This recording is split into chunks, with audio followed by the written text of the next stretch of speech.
Despite being one of the most annoying creatures on this planet, I think crows are some of the most fascinating animals. I learned a lot about these things today, and I'm going to share that knowledge onto you guys, but I'm going to kind of fuck it up like I always do. So we'll start off with something that most people know. A group of crows is called a murder, and there's a couple different explanations for this. One folktale says that crows will decide the fate of other crows, and that's kind of how it started. But the one that makes most sense to me is that the presence of crows is quote-unquote a sign of the omen of death, and that's most likely due to the fact that they scavenge off dead bodies. So, you know, kind of like a vulture, they circle around animals that they think are on the brink of death. But honestly, it was probably named because back then everyone was all fucking dramatic and poetic in their writing. I mean, during that time they called a group of owls a fucking parliament. So yeah, I don't know. So yeah, a group of crows is called a murder, but a giant congregation of crows is called a roost. And this roost usually happens during the winter months. The biggest roost that was ever recorded, I shit you not, was 2 million fucking crows. When I heard that, all I could think of is how much bird shit there'd be around. Like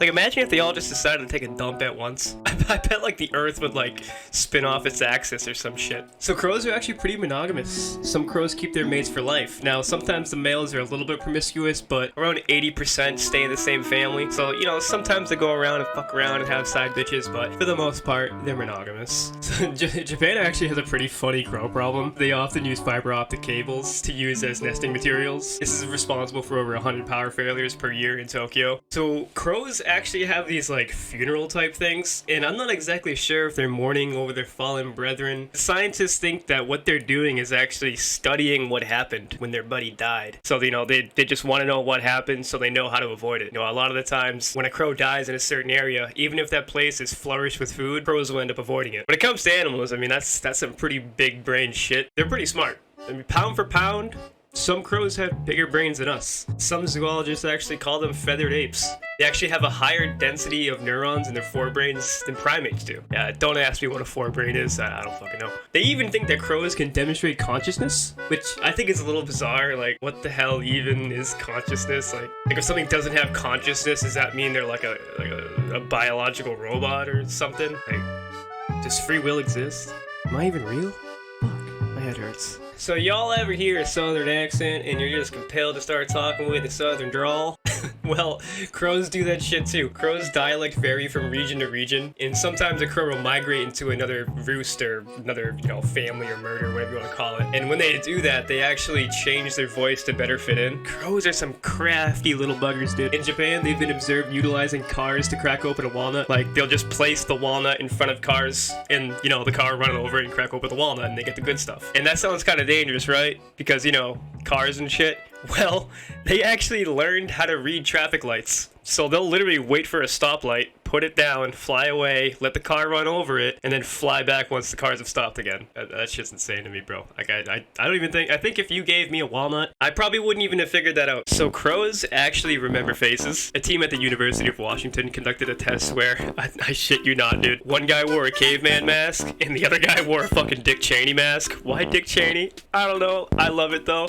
So the caveman mask, dude, he would trap the crows and just be a general dick to the bird. And meanwhile, the Dick Cheney dude just kind of ignored them, didn't really do anything bad to him. And this led to Caveman Boy being quickly attacked by the group of birds. They even stopped trapping and fucking with the birds after the first few tests. Yet 5 years later, that fucking Neanderthal was still being attacked, and even by birds that weren't even alive during the first test. That is fucking nuts. So one of the reasons why I think crows are some of the most intelligent creatures on the planet, and I don't even think that's something that's disputable, they actually can use tools. So crows have actually been seen using water displacement in order to get water that's trapped in like a tube or something. Like, there's videos of this. Like, they take a rock and they fucking put rocks in the water to make the water level rise, and then they drink it. They can also use sticks and other shit to better reach their food.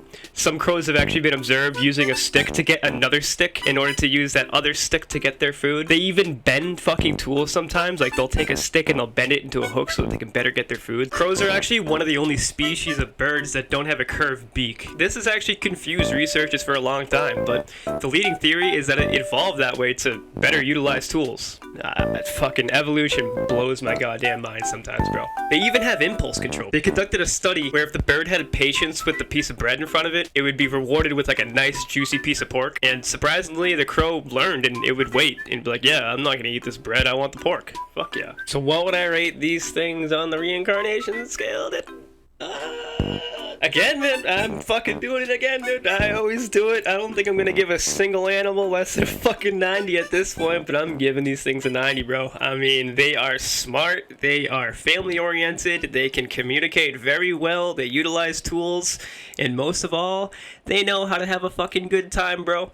They often are found playing with each other. And this guy right here, check this shit out, bro. This shit's cool. This guy actually learned how to fucking snowboard, and I can't even do that. So yeah, do me a favor, if you haven't already, hit the like button, subscribe, hit the bell, or some shit like that. That's what YouTubers say. I'm a YouTuber, I guess. So, peace.